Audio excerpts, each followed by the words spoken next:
physics teacher from iWise School. First of all, I like to share some instruction. You must have your textbooks in front of you. Take a screenshot of every slides that will be shared. So students, the topic of today's class are momentum, law of conservation of momentum, application of law of conservation of momentum, and friction. So first topic is momentum. So student, before study momentum, we must know some terms like collision and quantity of motion. Okay? And remember one more thing, that in this topic we will explore how the idea of the momentum can allow us to predict how objects move after colliding with each other. So what is collision? Collision means when the two objects were to strike with each other, or we can say that the interaction between them. So as you see in a slide that the two cars are collide head on, or a hockey stick strike a ball, and the atoms of the air collide with each other, and asteroid collide with each other. So student, from these examples we can see that collisions are happening all around us and all the time. They happen on the microscopic scales do they happen on our universe. They happen in the everyday life. So I hope you will understand that what is collision. Collision means interaction, or we can say that when the two objects were collide with each other. Now we are moving toward the next term, that is quantity of motion. So to understand quantity of motion, we consider some examples. And as you see in a slide that we are taking two carts. One is heavier or heavily loaded, and the other one is having some object in it. So what do you think? Which one is easy to move? Yes, the cart which is having a lighter object, or which is having a lighter mass, will require a less force to move, and the cart which is heavy or which have a greater mass are required greater force. So what we conclude now, consider another example in which that two cars were moving toward you with the same velocities. Now what will happen? What will happen? So to protect yourself, which one you will like to stop? Yes, the cart having a less mass is easy to stop. So by using these observations, we can conclude that the heavier body is said to possess greater quantity of motion and than the body having a lesser mass. So we can, from this example, we can conclude that heavier body is said to possess greater quantity of motion than the body having lesser mass. So we can conclude that if the mass is greater, so the quantity of motion is also greater. As I told you that if the two cars were moving toward you, so which one is easy to stop? The car having a less mass will easy to stop. Why it is easy to stop? Because it has a less quantity of motion, and the car which is heavily loaded having a greater mass, and it is difficult to stop because it has a greater quantity of motion. So this is our result, that if mass is greater, so the quantity of motion is also greater. Now moving toward the next example, we take the two identical balls having a same masses. Okay, now at this time these two balls are moving with the two different velocities. Here the velocity of this ball is greater, so and the velocity of this ball is less. So what will happen? So which one is easy to stop? Yes, of course, the ball with the less speed is easy to stop because its quantity of motion is less as compared to the other ball whose velocity is greater. So it possesses greater quantity of motion. As you can see in a slide that in a result, the body having a greater velocity possesses more quantity of motion than the ball having lesser velocity. Means if the velocity is greater, so the quantity of motion is greater. And if the velocity is less, it means it has less quantity of motion. I hope you will understand it, that how the mass and velocity affect the quantity of motion.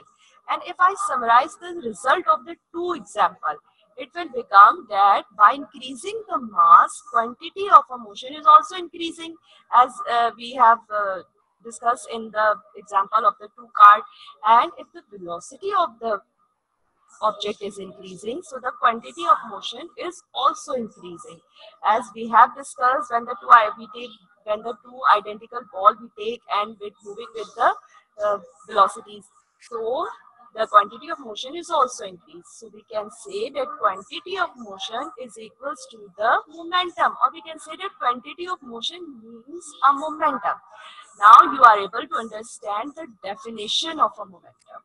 So momentum can be defined as the total quantity of motion contained in a body is called momentum. What does it, how it define? It defines the quantity of motion contained in a body.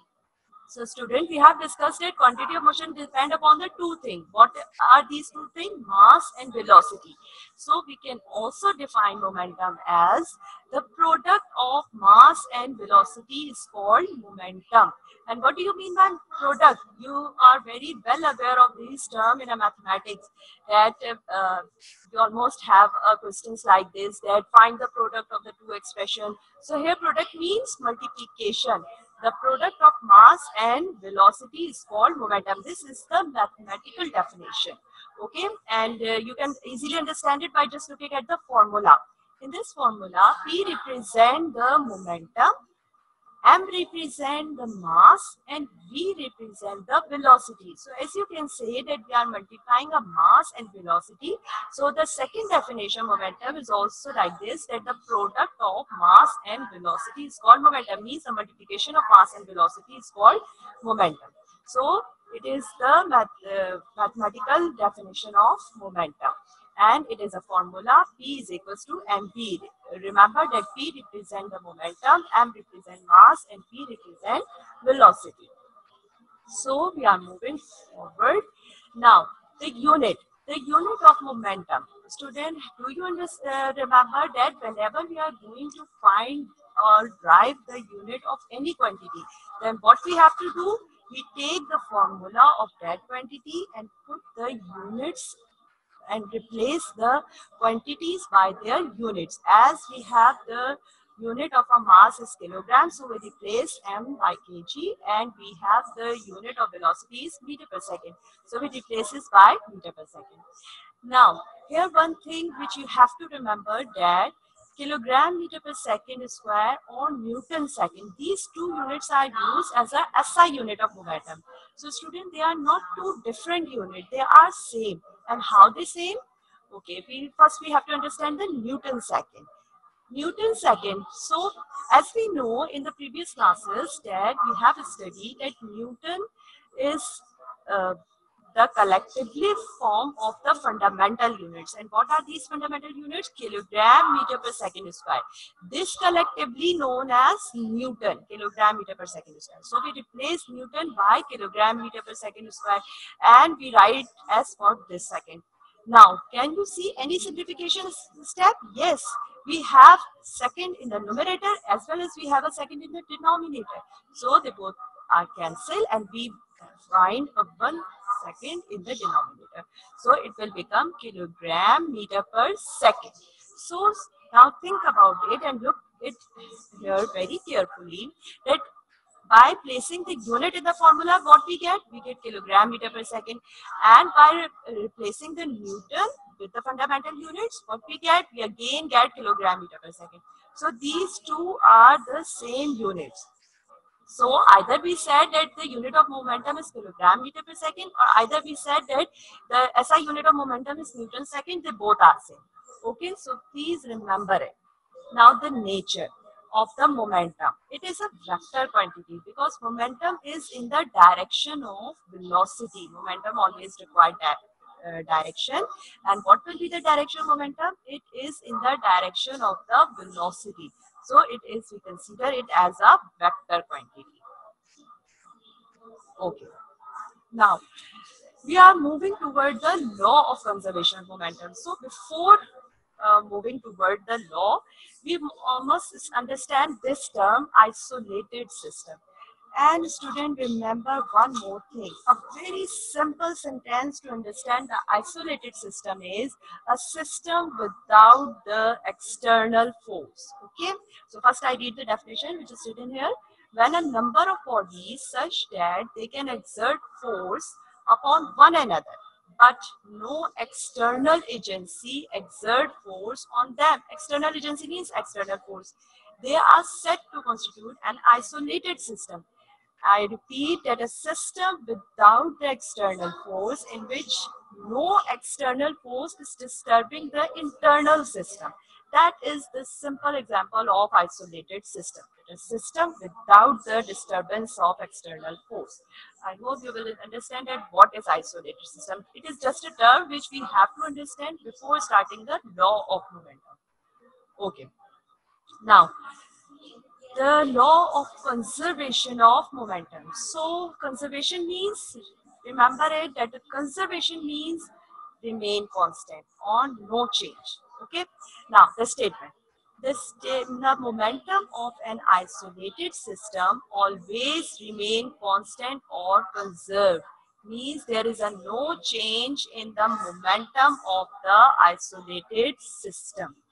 Or in other words, we can define the statement as the total momentum before collision is equals to the total momentum after collision. Now, to understand the statement, we consider some example. You can see on the sides that we have the two balls. One is indicated by a blue color, another is red. So these two balls are moving with some velocities and they also have some masses, and after some time they will collide with each other. Now what happened after collision? After the collision, these balls, the velocities of these two balls were changed. Either they were increasing, either they were decreasing. We are not considering. We are considering only that before collision and after collision, their velocities are changes. And why the velocity are changes? Because of the collision. I think you will understand that we consider this an isolated system. I again repeat that we consider two balls which are in the isolated system, means there is no external force which are interacting on them. They are moving with the same some velocities. Now, after some time, they will collide with each other, and after the collision, their velocities will be changed. Okay. Now, for the better understanding, or we can say that for the detailed study of this isolated system, and what we are doing in this derivation, this is the derivation of the mathematical form of momentum, law of momentum. We are going to derive a mathematical form of law of conservation of momentum. So student, again we are dealing with the same system in which the two balls are moving, and now at this time we are dealing it in detail. So we take a ball A and ball B having a mass m1 and m2, and their velocities are u1 and u2. Ball A having a mass m1 and ball A having a velocity u1. Now the ball B having a mass m2 and ball B having a velocity u2. Now after the some time they will collide with each other, and after the collision what will happen, that body A will exert some force on body B, and due to this force it changed the velocity of a body B, and body B also exerts some force on a body A, due to which it also changed the velocity of a body A, and it becomes V1. So student, remember one thing, that in this system what quantity will be changed? Only velocity will be changed. Before collision, the velocities are u1 and u2. And after the collision, the velocity will become v1 and v2. Okay? Remember it that their velocities are changes. And why the velocities are changes? Because of the collision. After strike with each other, body exerts some force on body B, and the velocity of body B is changed. And body B is also exert some force on body A, and it also changed the velocity of body A. So now what we are doing, we are going to find the mathematical form of this system. And student, before starting that derivation, I must tell you that what we are going to do, that we are having the total momentum before collision and the total momentum after collision. So first we are going to find the mathematical expression of the system before collision. So to find that, what we have to do, that we have to add the momentum of ball A to the momentum of ball B. Okay, just remember one thing. And in a when we are going to find the expression of momentum after collision, so we also have to do that, we are going to add the momentum of body A to the momentum of body B. So this is the process in which we are going to do in the next slide. Okay, now, here it is, that momentum of a system before collision. And momentum of a system before collision is m1 u1. This is the momentum, product of mass and velocity. Remember that what is momentum? Momentum is the product of mass and velocity. So here is the momentum of the first ball, and here is the velocity of the body A.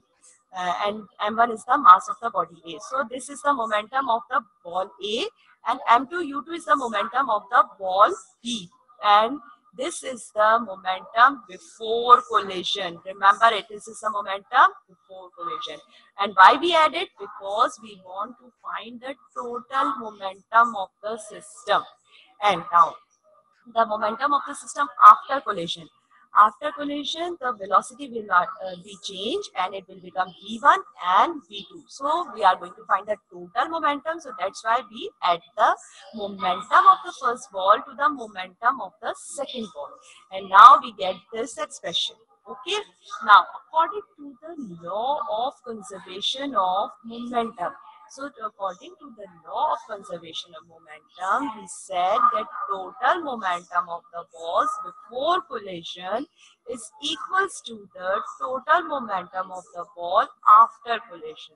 Okay, so these two momentums are equal with each other, or we can say that they are conserved. They doesn't have any change. Okay, so we write the expression of the balls before collision, and after equals to, we write the total of the balls, total momentum of the ball after collision.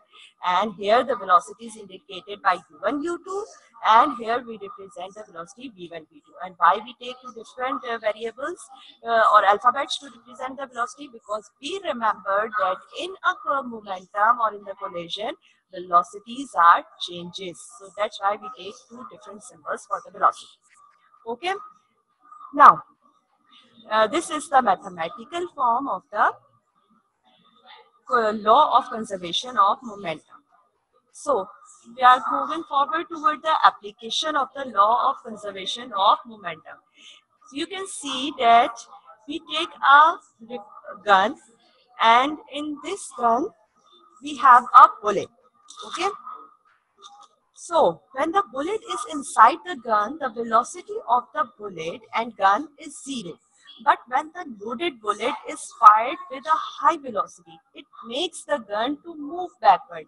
And student, remember one thing, that what is the meaning of recoil of the gun? Recoil means backward motion of the gun.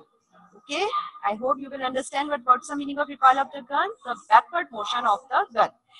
So when the bullet is fired with a high velocity, it makes the gun to move backward, which is known as the recoil of the gun. So student, why the gun move backward? Because according to the Newton's third law, every action have equal and opposite reaction.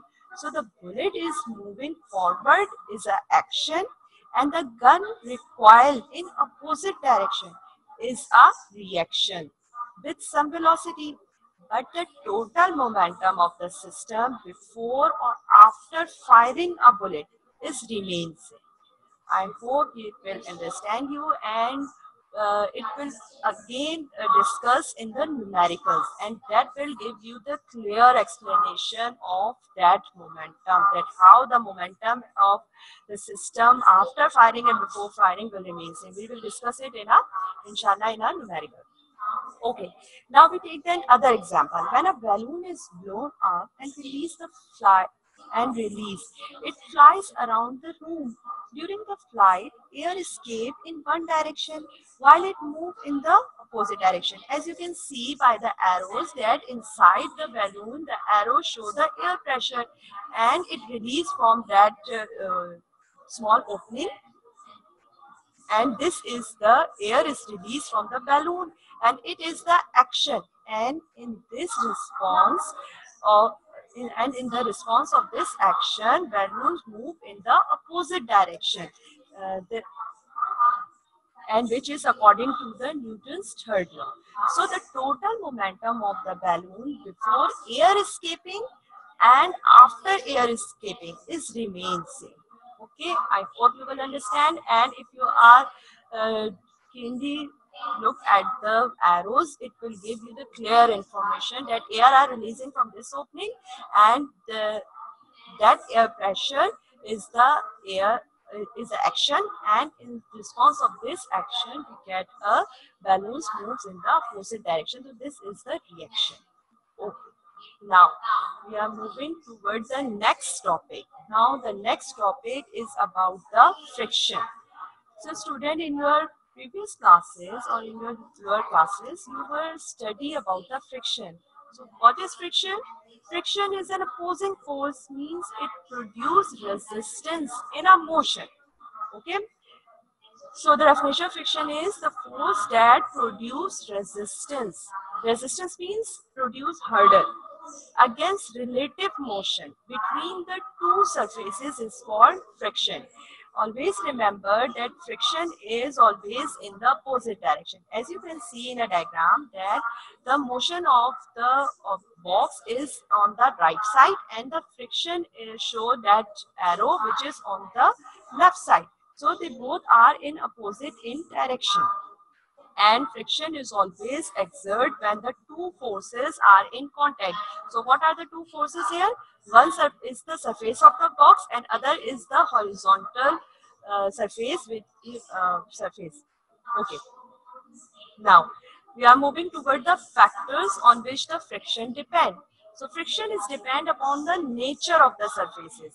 So student, what do you mean by nature of surfaces? Nature of surfaces means that if the two surfaces are smooth, so we get a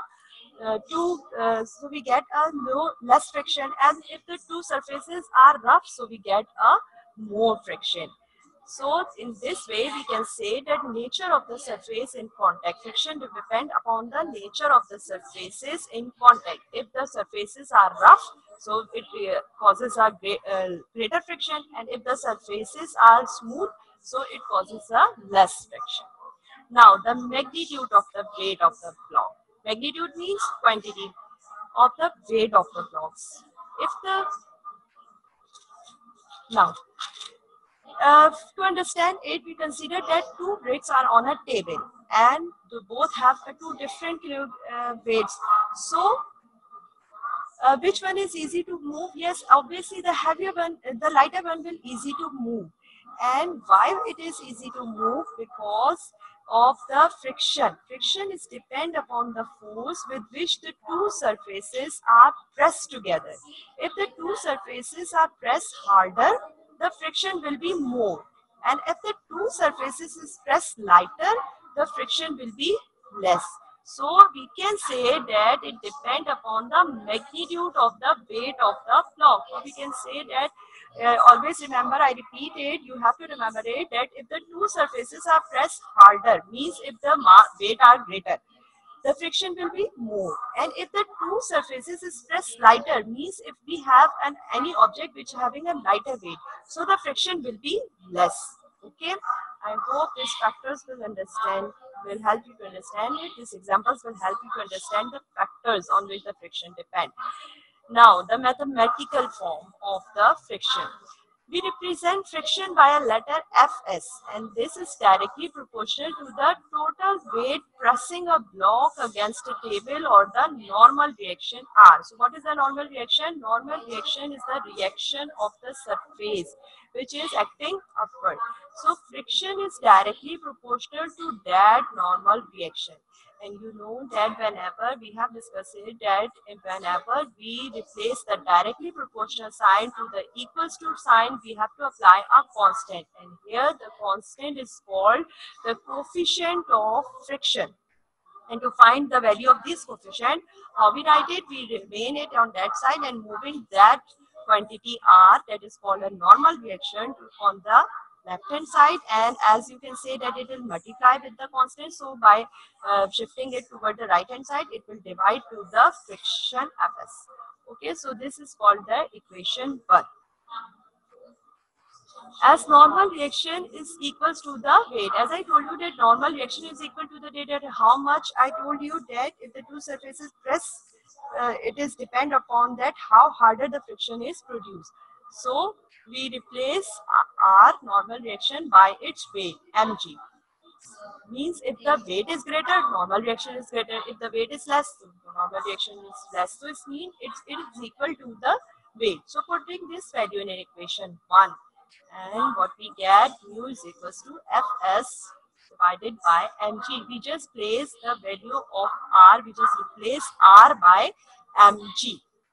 And the equation, and by doing this easy simplifications step, what we get the formula of our friction, which is equal to Fs is equals to mu mg.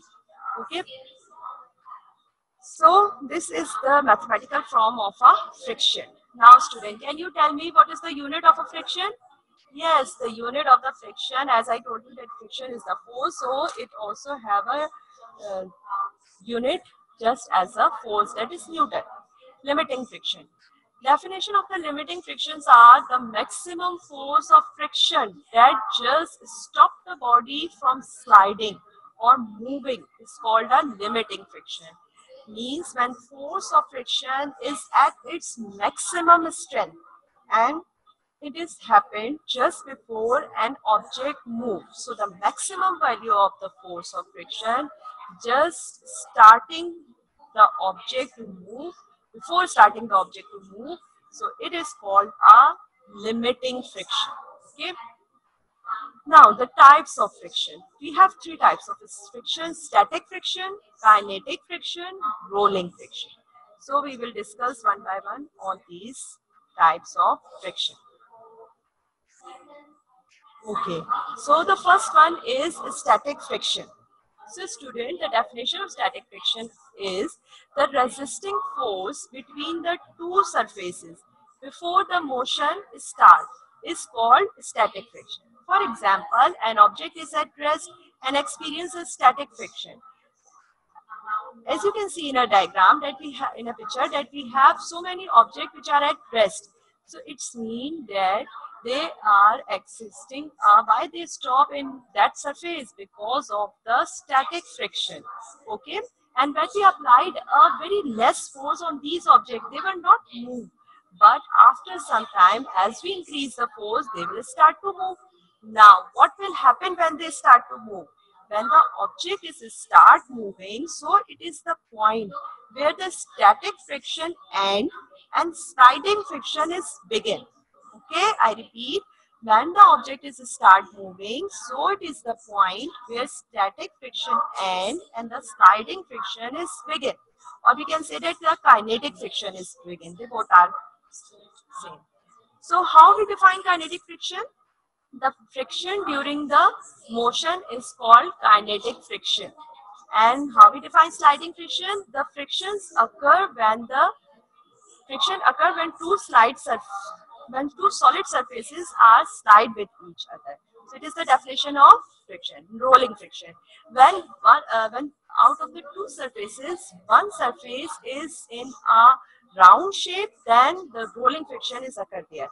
And the definition of rolling friction is when a body moves with the help of wheels, the friction in this case is called a rolling friction. Okay. Now you can see in the example that when there is no motion, so which type of friction is exists? Static friction is exists.